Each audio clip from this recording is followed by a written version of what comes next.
ನಾವು 98 ಆದಮೇಲೆ ಈ ಒಂದು ಸಂಸ್ಥೆಯೊಟ್ಟಿಗೆ ಕೆಲಸ ಮಾಡ್ತಾ ಇದ್ದಾಗ ಈ ಕುದುರೆಮುಖದಲ್ಲಿ ಗಣಿಗಾರಿಕೆ ನಡೀತಾ ಇತ್ತು. ಕುದುರೆಮುಖ ರಾಷ್ಟ್ರೀಯ ಉದ್ಯಾನ ಇದೆಯಲ್ಲ, ಅದರಲ್ಲಿ ಗಣಿಗಾರಿಕೆ ನಡೀತಾ ಇತ್ತು. 78ರಿಂದ ಗಣಿಗಾರಿಕೆ ಪ್ರಾರಂಭ ಆಯಿತು ಹೆಚ್ಚು ಕಡಿಮೆ.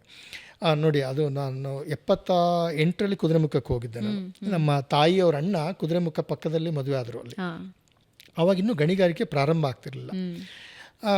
ಹಾಗಾಗಿ ಆವಾಗಲಿಂದನೂ ನನಗೆ ಆಸಕ್ತಿ ಇತ್ತು ಕುದುರೆಮುಖದ ಬಗ್ಗೆ. ತುಂಬ ಸುಂದರವಾದ ಜಾಗ ಅಂಥೇಳಿ. ಕುದುರೆಮುಖದಲ್ಲಿ ಗಣಿಗಾರಿಕೆ ನಡೀತಾ ಇದ್ದಾಗ 2000ರಲ್ಲಿ ಗಣಿದ ಪರವಾನಿಕೆ ನಿಂತೋಗ್ತಾ ಇತ್ತು. ಹಾಗಾಗಿ ನಾವು ಒಂದು ಸ್ವಲ್ಪ ಜನ ಆ ವನ್ಯಜೀವಿಯಲ್ಲಿ ಆಸಕ್ತಿ ಇರೋರೆಲ್ಲ ಸೇರಿಕೊಂಡು ನಾವು ಅದರ ವಿರುದ್ಧ ಅದು ಗಣಿಗಾರಿಕೆ ನಿಲ್ಲಬೇಕು ಅಂತ ಕೆಲಸ ಮಾಡಲಿಕ್ಕೆ ಪ್ರಾರಂಭ ಮಾಡಿದ್ವಿ. ಆದರೆ ನಾವು ಹೋಗಿ ರಾಜ್ಯ ಮಂತ್ರಿಗಳಿಗೆ ಅಥವಾ ಮುಖ್ಯಮಂತ್ರಿಗಳಿಗೆ ಹೇಳಬೇಕಂದ್ರೆ ಕುದುರೆಮುಖದ ಪ್ರಾಮುಖ್ಯತೆ ಏನು ಅಂತ ಹೇಳಿದ್ರೆ, ನಮ್ಮ ಪ್ರಕಾರ ದೃಷ್ಟಿಕೋನದಲ್ಲಿ ಸಿಂಗಳಿಕ ಸಿಕ್ಕುತ್ತೆ, ಹುಲಿ ಸಿಕ್ಕುತ್ತೆ, ಕಡುವೆ ಸಿಕ್ಕುತ್ತೆ, ಕಾಟಿ ಸಿಗುತ್ತೆ. ಇದು ವನ್ಯಜೀವಿ ಸಂರಕ್ಷಣದ ದೃಷ್ಟಿಕೋನ.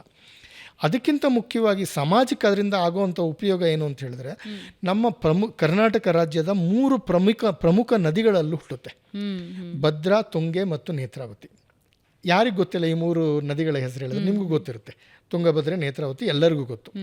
ತುಂಗ ಮತ್ತು ಭದ್ರೆ ನಮ್ಮ ರಾಜ್ಯದಲ್ಲಿ ಅಷ್ಟೇ ಅಲ್ಲ, ತೆಲಂಗಾಣ ಮತ್ತು ಆಂಧ್ರ ಪ್ರದೇಶದಲ್ಲಿ ಲಕ್ಷಾಂತರ ರೈತರಿಗೆ ಉಪಯೋಗ ಆಗುವಂಥ ಒಂದು ನದಿ. ನೇತ್ರಾವತಿ ಬಗ್ಗೆ ಎಲ್ಲರಿಗೂ ಗೊತ್ತಿದೆ ನಮ್ಮ ಕರ್ನಾಟಕದಲ್ಲಿರೋರು.